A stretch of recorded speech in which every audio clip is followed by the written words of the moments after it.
Welcome to Fusion Basics yet again, and today we're going to be creating a geometric planter while using the combine tool, and then also we're going to be using offset planes, and then some of the skills we already know like shell and extrude. So the first thing, obviously another design. Let's create it. You can see our finished design is over here.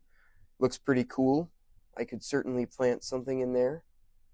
So the first thing we're going to do is create a bottom sketch.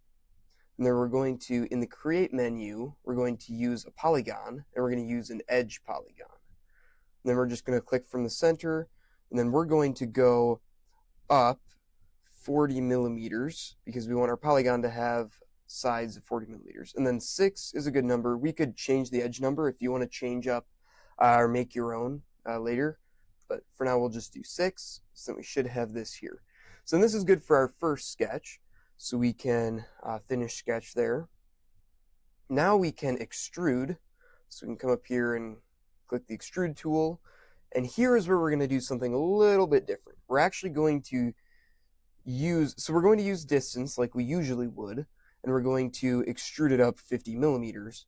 Oh, that formatted weird. But now we're going to use this thing called the taper angle.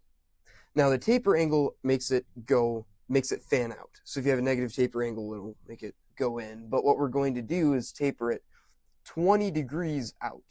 So now it'll kind of fan out. And then this helps us get our geometric effect later, which you'll see once we get to later in the construction. But now we can press OK, and we have our solid object here.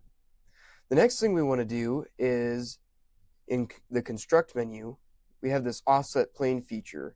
Now, offset planes essentially allow us to create, so you know those planes that we use to create sketches, those 3 in the center. It allows us to create planes like those, but we can just use them wherever we want them.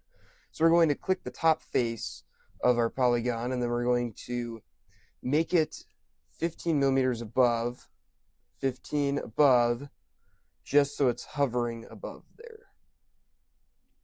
And then the next thing we're going to do is, so you remember in the sketches before in previous videos how we've used the mirror tool? Well, now we're actually in the create menu going to use the mirror tool with this solid body we created. So now the object is this, and then the mirror plane, we're actually going to use this plane here.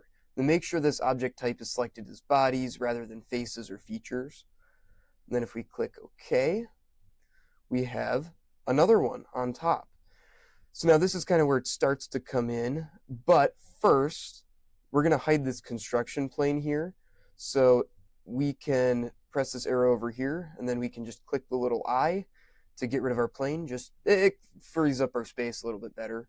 And now we can use the move tool, and we can click on the center of this top face. That's what I would recommend, so that you don't if you click on different parts, then it screws up the rotation a little bit. And then I'm going to click on the top here.